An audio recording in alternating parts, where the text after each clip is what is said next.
nous allons parler de la réflexion sur le développement. C'est un sujet qui nous a toujours intéressés, toujours intrigués, où chacun a quelque chose à dire, même si on ne comprend pas toujours de quoi il s'agit en réalité. Mais ça fait 60 ans que nous sommes en voie de quelque chose.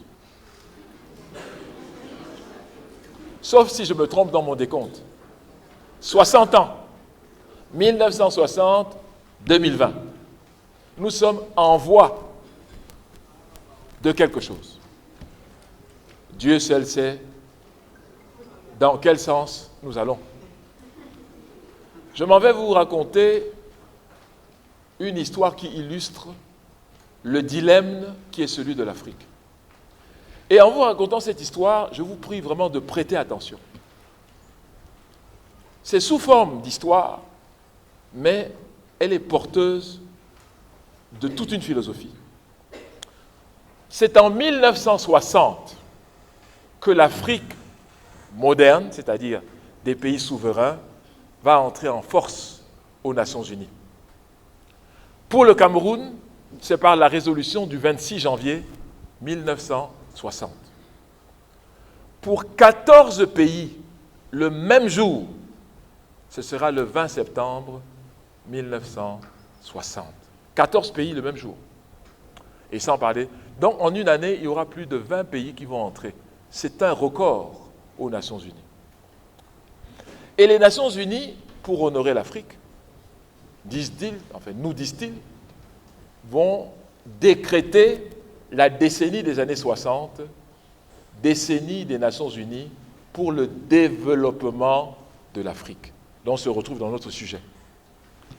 On va donc prendre une résolution aux Nations Unies faisant de la décennie 1960-1970 la décennie pour le développement, décennie des Nations Unies pour le développement de l'Afrique.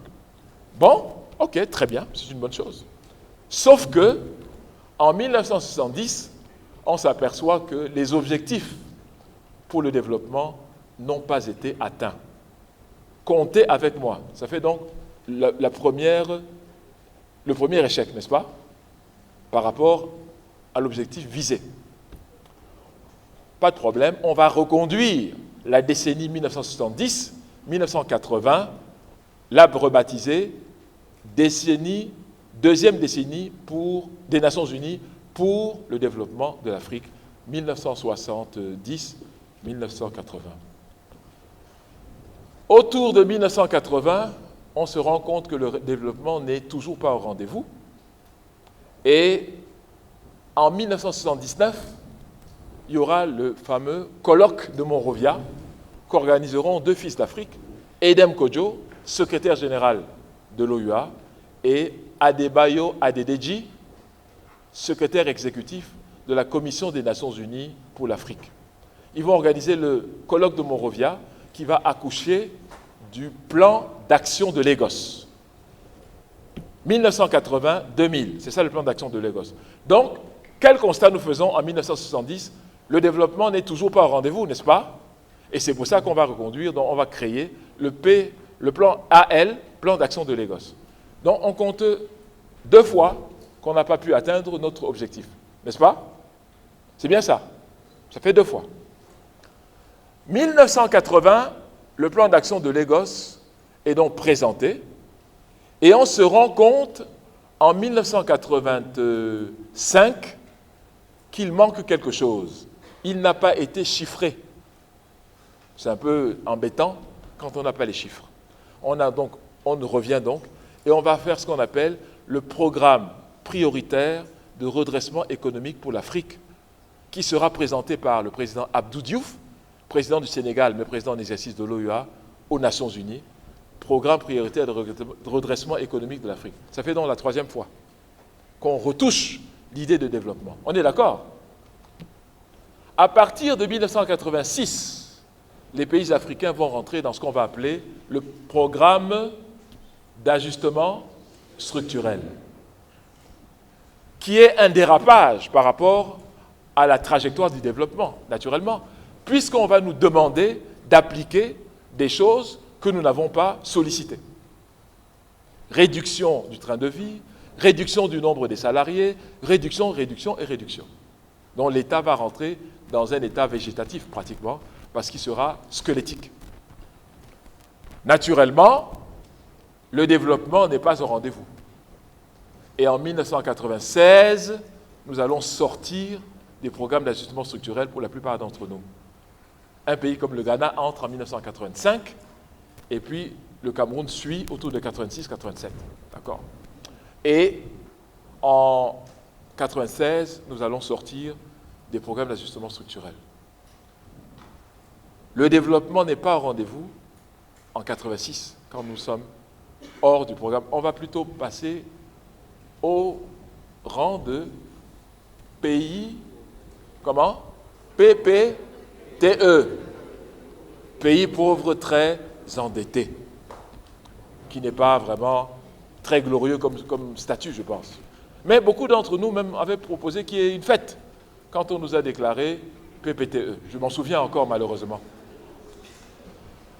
À partir de 1996, on va imaginer autre chose. On dit, comme nous ne sommes pas loin du nouveau millénaire, du troisième millénaire, nous allons donc faire quoi? Les OMD. Ça veut dire quoi, OMD? Donc on dit à partir de 2000 ans 2000, nous allons couper la pauvreté en deux, le taux de pauvreté va baisser, le taux de scolarisation va monter, etc. Évidemment, en 2000, malheureusement, on constate qu'il n'en est rien. On va donc dire, non, cette fois-ci, on va faire les ODD. Bon, on dit, ça sera en 2015, nous allons changer ce qu'on appelle les agrégats macroéconomiques en bien et pour notre bonheur. Ça fait donc combien?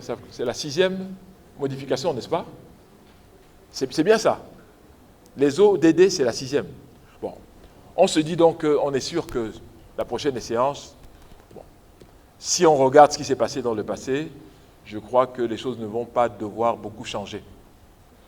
Mais là où je voudrais en arriver, c'est qu'un vieux dicton africain nous dit que quand vous êtes passé 2 fois devant le même arbre dans une forêt, c'est que vous vous êtes trompé. Que dit ce dicton quand vous êtes passé 6 fois devant le même arbre? Le problème n'est plus avec l'arbre, il est avec la personne qui passe devant l'arbre, c'est pas ça?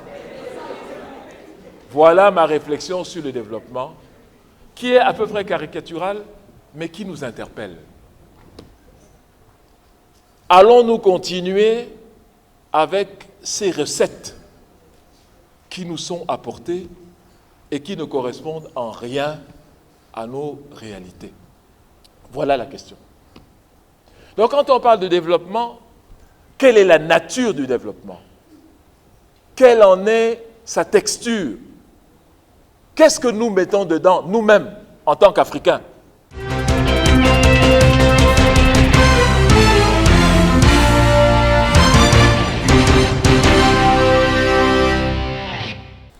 Quand les autres avancent, qu'est-ce que nous entendons par avancer? Est-ce que l'histoire est linéaire? C'est-à-dire, il y a les pays qui sont devant et d'autres qui sont derrière. Moi, je pense qu'il faut contester cela. Nous n'avons pas le même passé, mesdames et messieurs. Ça veut dire que nous ne pouvons pas avoir le même futur. Aussi simple que ça. N'ayant pas eu le même passé, il est erroné de préconiser un futur commun. Si nous avions le même passé, oui, nous pourrions penser qu'un futur commun est une probabilité. Mais ce n'est pas possible. Or, qu'est-ce qu'on nous dit? Rostow, The Stages of Economic Growth. Tout le monde doit passer par 5 étapes. Ceci est une fantasmagorie. Ce n'est pas vrai. Ça n'a jamais été vrai. Et ça ne sera jamais vrai. Sauf les théoriciens africains qui acceptent tout. Pas parce que c'est vrai, mais parce que ça vient hors d'Afrique. Il faut faire très attention. Nos grands analystes économiques, comme le professeur Twinjang Puemi, qui ont dit des vérités il y a de cela 40 ans, qui leur ont coûté d'ailleurs la vie, aujourd'hui on se rend compte que tout ce qui était dans monnaie et servitude, c'est vrai. Mais on a mis tout cela de côté. Donc pour moi le développement est à reproblématiser. C'est-à-dire qu'on ne doit pas prendre ça pour argent comptant.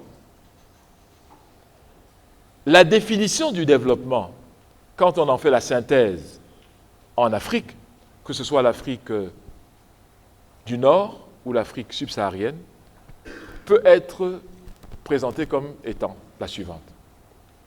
Le développement est la maîtrise de son destin par une communauté. La maîtrise de son destin par une communauté. Par l'application d'une justice sociale, par l'application des principes d'équité et par l'application des principes de libre expression. D'accord ? Le développement est donc un processus communautaire où la justice, l'équité et la liberté de chacun est considérée comme centrale.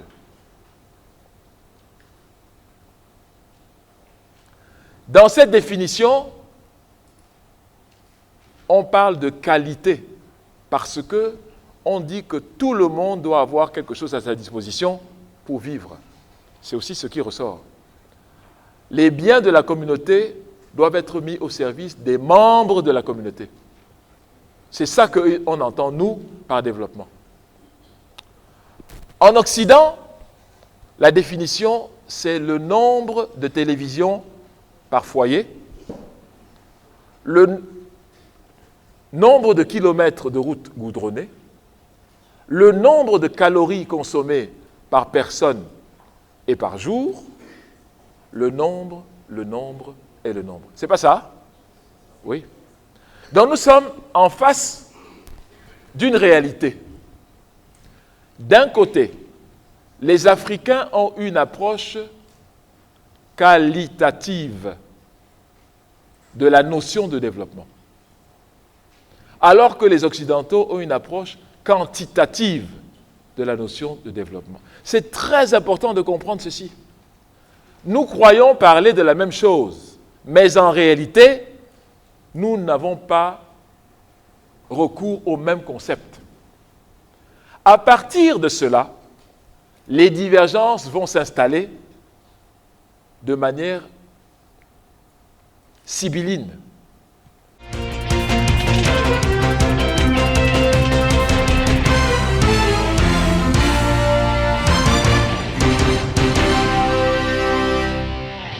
Dans l'histoire de l'humanité, il n'y a jamais eu d'exemple d'un développement qu'on amène de l'extérieur vers l'intérieur d'une société. On n'a jamais vu ça. Nous sommes le seul peuple à qui on dit que c'est possible et on voit très bien qu'il y a un problème.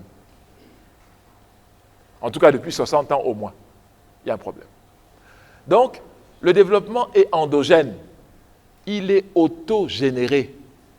Ça ne veut pas dire qu'on ne prend pas ailleurs, mais on doit sélectionner nous-mêmes ce qu'on estime être de nature à booster notre propre processus. C'est cette démarche qu'il faut. Tant qu'on attend que d'autres personnes nous transfèrent leur technologie, nous sommes dans des problèmes. Et c'est là où nous nous trouvons aujourd'hui. Mais chacun défend ses intérêts, c'est ce que j'ai toujours dit ici. Et c'est normal. On ne vous donnera qu'une technologie qui, par définition, doit être obsolète. C'est pour ça qu'on vous la donne. Parce qu'elle ne sert plus à rien.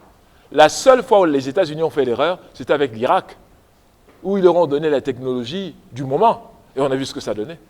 Ils ne referont plus jamais cette erreur, j'en suis sûr. Donc, le développement n'est pas une magie. Le développement n'est pas quelque chose de mystérieux. Non, c'est le résultat d'une stratégie pensée et exécutée de manière méthodique, rigoureuse et profonde. Les Chinois nous l'ont montré. Il y a 40 ans, on parlait de chinoiserie. C'était un compliment. Quand on disait ça, c'est des chinoiseries, c'était un compliment, ça? Pas du tout. C'était plutôt une insulte. Mais aujourd'hui, personne ne rit plus. Parce qu'on sait que quand vous entrez dans un avion, comme je l'ai dit l'autre jour, les moteurs de Rolls-Royce sortent des usines chinoises. Les voitures, les fusées. L'autre jour, je crois qu'ils ont envoyé encore une fusée sur orbite. Mais ce sont des êtres humains comme vous et nous. Ce qui est faisable par eux l'est aussi par nous. Ce qui manque, c'est la foi en soi-même. C'est ça qui nous manque. Et donc, je pense pour ma part qu'il faut qu'on réfléchisse selon ces termes et qu'on commence à valoriser d'abord ce qui est fait. Et c'est le sens des ouvrages, par exemple, que moi j'écris et que d'autres aussi écrivent, pour dire qu'il y a déjà beaucoup de choses qui sont faites, mais que nous mettons de côté. Tout simplement parce que c'est nous-mêmes qui les faisons. Et c'est ça qui est grave. Des gens qui ne croient pas en eux-mêmes ne peuvent pas parler de développement. Ce n'est pas possible. Des gens qui ont un complexe d'infériorité par rapport à eux-mêmes ne sont pas des personnes en mesure de parler de développement. Commençons par la fondation, c'est-à-dire comprendre que nous sommes les moteurs de notre propre avancée. Si on n'arrive pas à comprendre cela, tout ce qu'on nous dit là, ça ne sert à rien. On ne va pas avancer. Voilà ce que moi je voulais dire. C'est une analyse qui est bien différente de celle que vous entendez souvent, puisque très souvent, on se réfugie dans des concepts macroéconomiques pour parler du développement. C'est intéressant, mais encore faut-il que ces concepts nous disent quelque chose à nous. Je ne crois pas beaucoup en la véracité de certains de ces agrégats macroéconomiques. Par exemple, quel est le partenaire économique numéro 1 du Cameroun? Vous pouvez me dire, c'est qui? Non, pas du tout. C'est qui? C'est le Nigeria. C'est évident. Mais ce partenariat n'est répertorié nulle part. C'est ça le problème. Il est clair que le Nigeria ne peut être que le premier partenaire économique du Cameroun. Ils ont près de 200 millions d'habitants. Tous les jours, il y a des flux relationnels qui sont multiformes. On vous dit non, c'est la France. Ce n'est pas possible. Mais ce n'est répertorié nulle part. Voilà le problème.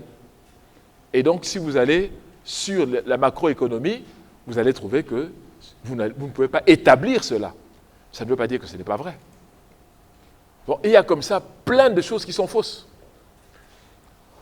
On vous dit, et ça c'est la Banque mondiale, est pauvre toute personne qui vit avec 2 $ par jour, n'est-ce pas? C'est pas ça?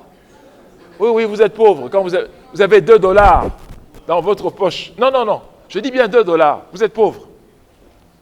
Ça c'est la Banque mondiale qui le dit, c'est pas moi. Est très pauvre toute personne qui vit avec 1 $ par jour. C'est pas ça? C'est bien ça. Bon, la question que je vous pose, dans vos villages, nous avons tous des villages, c'est la particularité du Cameroun. Qui a de l'argent dans sa poche à tout moment? Vous en connaissez, vous, beaucoup des paysans qui ont de l'argent. Ils vivent du mécanisme culturel africain qu'est le troc. Vous avez du poulet, moi j'ai du manioc, on échange. Et ainsi de suite. La majeure partie des gens dans nos villages vivent ainsi. Ils n'ont ni 2 $ dans leur poche, ni 1 $ pendant des mois, voire des années. Moi j'en connais. Donc pour la Banque mondiale, ce sont des zombies qui n'existent, ce sont des morts vivants. Ils n'existent pas. Ils n'existent nulle part dans la typologie de la Banque mondiale. Si ce que je dis n'est pas vrai, levez-vous, dites-moi non, professeur, ce n'est pas possible, ce que vous dites là n'est pas vrai. Pourtant, ce sont les acteurs majoritaires qu'on retrouve en milieu rural, ces gens-là. mais ils ne sont répertoriés nulle part dans la typologie de la Banque mondiale. Ce sont des morts vivants, ce sont des zombies, mais ils ne sont pas, en fait, ils ne correspondent à rien. Or, la Banque mondiale nous présente son projet, pas son projet, son modèle comme étant supposément universel, ce qui n'est pas du tout le cas. Voilà un autre exemple. Et on en a plein comme ça, des aberrations. Mais on dit oui, mais comme c'est eux qui ont écrit ça, donc ça ne peut être que vrai. Je pense que nous devons faire de preuve de plus d'inventivité.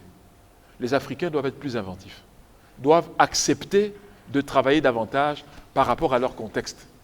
Et là, nous allons trouver des solutions à nos problèmes.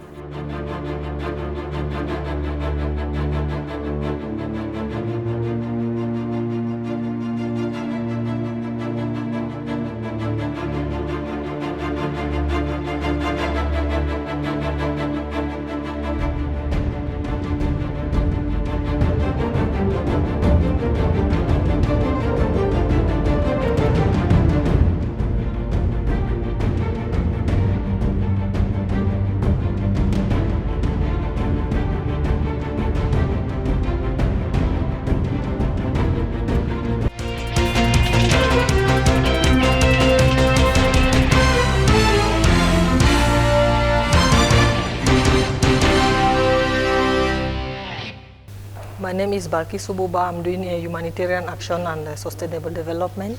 What I master from the course of Professor Jean Pondi Emmanuel is the notion of development. Development is our ability to master our own destiny. So it is time for us Africans to redefine our development, because if you look at it, for close to 60 years we are marching towards development, and there is a problem if you are marching towards something for more than that number of time. 60 years is a lot of time. So we have to redefine what is development, and then we have to master our own destiny so that we can march towards emergence as we claim that we are moving towards emergence. Moreover, we have to reconnect with our African American brothers, because they are part and parcel of Africa, and it's also time for us to redefine our curriculum so that we can study more about them, know more about them, and reconnect with them for better development. Merci, moi je suis Abdurrahman Direwal Khali, première année en CA2D, c'est-à-dire coopération internationale, action humanitaire et développement durable. Durant les une semaine qu'on a pu entretenir avec l'enseignant, je ne saurais résumer tout ce que nous avons appris pendant cette semaine. Donc je veux juste... il y a une dernière partie qui m'a vraiment impressionné, surtout la partie qui parle du développement. Selon l'enseignant, je suis entièrement d'accord avec lui, l'Afrique ne doit pas tenir compte des institutions financières internationales, de ce qu'elle va faire. À chaque fois, on ne peut pas prendre en considération, tout en considération, ce que la Banque mondiale dit, ce que le FMI dit. L'Afrique a ses réalités. L'Afrique a ses réalités de développement. Merci. Le développement, en fait, le professeur Jean-Emmanuel Pondi appelle nous, les jeunes Africains, à réfléchir le développement par rapport à l'Afrique, à chercher à comprendre l'histoire de l'Afrique, et non l'histoire tronquée de l'Afrique racontée par les commerçants et non les spécialistes de l'Afrique. Donc c'est en fait ça. Et puis surtout à renouer avec nos frères africains qui ont été déportés à l'extérieur. C'est-à-dire que la 5e région de l'Afrique, en fait, qui est surtout l'Amérique latine avec le Brésil et les Afro-Américains aux États-Unis.